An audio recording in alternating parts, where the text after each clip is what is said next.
Hey folks, today we're back with my new favorite dumbass, Feed Your Mind. Naturally, he's going to spout a stream of idiocy that's absolutely hilarious. So get your facepalm protection gear ready. All set? Bring on the dumbs! Hello, new listeners and subscribers. You're listening to Feed Your Mind. So today we will Hey Muppet, what you got for us? discuss the original scientific story of the moon. You're going to want to hear this one for sure. Now, the original story of the moon begins 4.5 billion years ago, and according to the scientific community, they have concluded that a planet-sized object randomly crashed into the Earth. They even have a name for this planet. Randomly? Not really. Sized object, and they call it Theia. No joke. And so this massive Mars-sized planet called Theia crashed into the Earth, and the force of the impact caused the Earth to turn into molten rock. Now, chunks of this molten rock broke off from the Earth and merged together into one perfect sphere that we now call the moon. And The impact didn't liquefy the entire planet, just the crust. The mantle was already molten. The core wasn't hugely impacted by the initial collision either. Also, it wasn't just Earth's crust and mantle debris that coalesced into the moon. Most of Theia, minus its core, was mixed in there as well.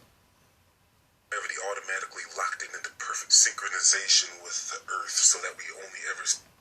Nope. You're talking about a 4 billion year old event that took millions of years to stabilize, as if everything we see now just magically happened in a single day. You really are a deliberately dishonest flurf.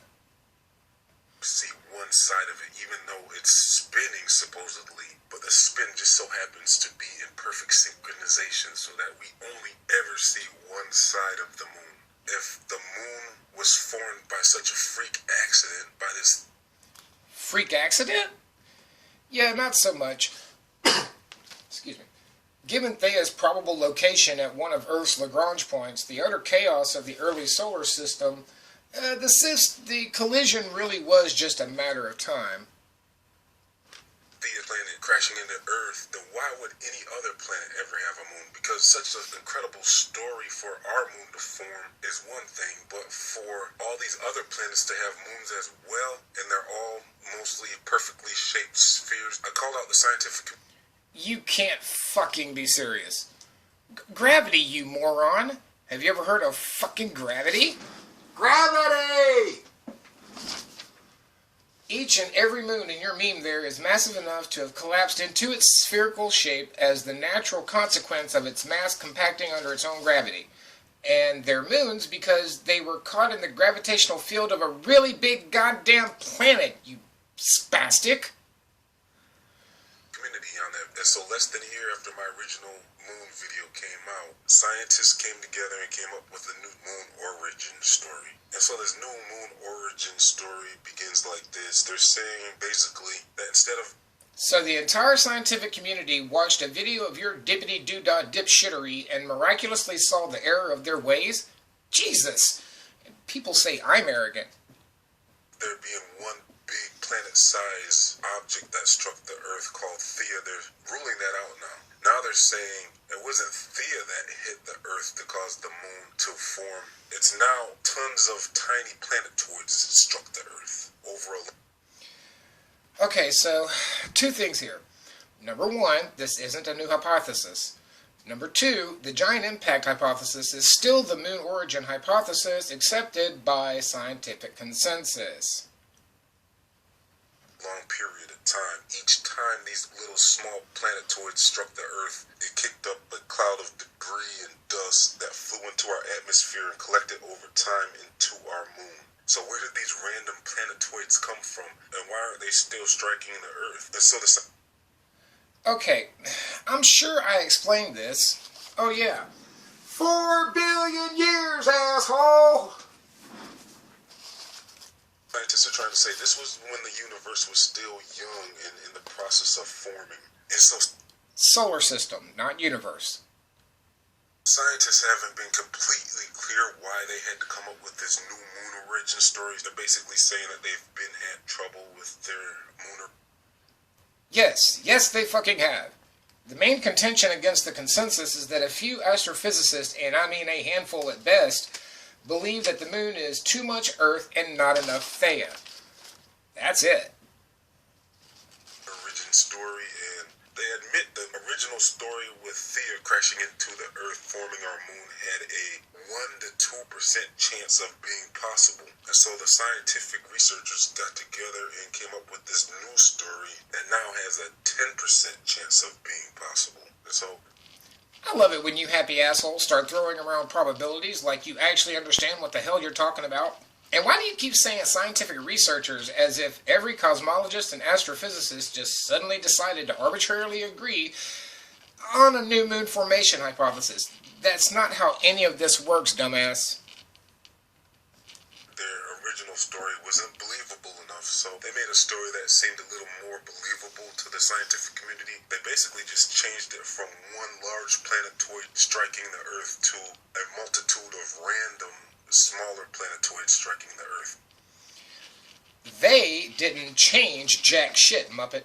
Remember what I just said? That's not how this works. That's not how any of this shit works.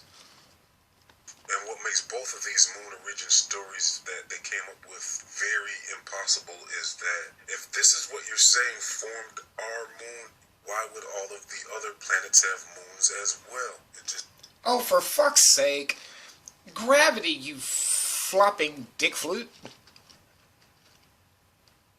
This wouldn't make sense. If you're saying that it took all of that for our moon to form, then are you saying that this freak accident was repeated on all of the planets? So all of these planets all had small planetoids striking their surface until the dust debris flew up in the atmosphere until it collected into a moon? No. Literally, no one is saying anything that demonstrably fucking stupid. Except you.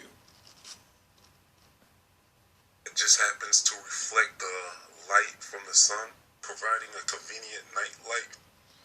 The sun's light reflects off of all the moons, Goober. That's literally why we can see them. For us, at the very least, for it to be locked in such a perfect way, where not only does it face us at all times, but it also has a moon cycle where it lights up perfectly for us as we can set our calendars to it, and we know exactly when the full moon is coming, and we know exactly when the half moon is coming, and the new moon, and whatnot. And so for the moon to display such a perfectly organized timekeeping system for us, we must conclude that, at the very least, this is definitely showing signs of being intelligently designed. And so one... Ow! Dude, you just made me face desk. Fuck my life, that really hurt.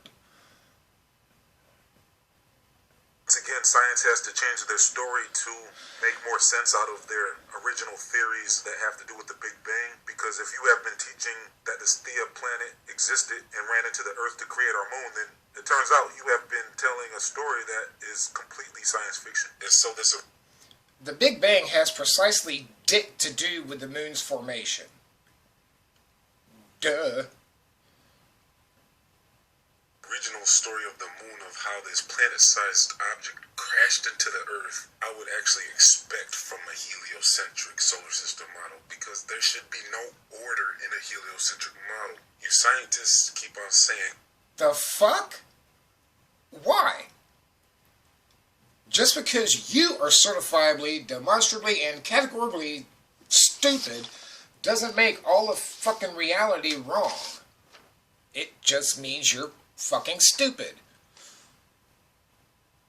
And gravity is the magic answer to everything. You claim that you're scientific-minded, but yet you keep on concluding that all the answers to everything that you can't explain is gravity. And it operates and works its gravitational force, selectively applying its gravitational pull on whatever objects that need it. And it's just become a real crutch in the scientific community as an answer to everything that they can't explain. Look up. Ah, yes, you're still lying, Muppet. Gravity is neither a catch-all nor is it selective. It is a proven fact of reality that you refuse to engage with, you Fruit Loop. Well, that's all we got for today, guys. Thanks for stopping by. Remember to smash the like and subscribe buttons and tickle the bell so you know when a new video pops up. What y'all think about Feed Your Mind's little conspiracy theory? Leave me a comment below and let's talk about it. As always, I hope you are well, I hope your families are well, and I'll see you guys next time. Bye, guys.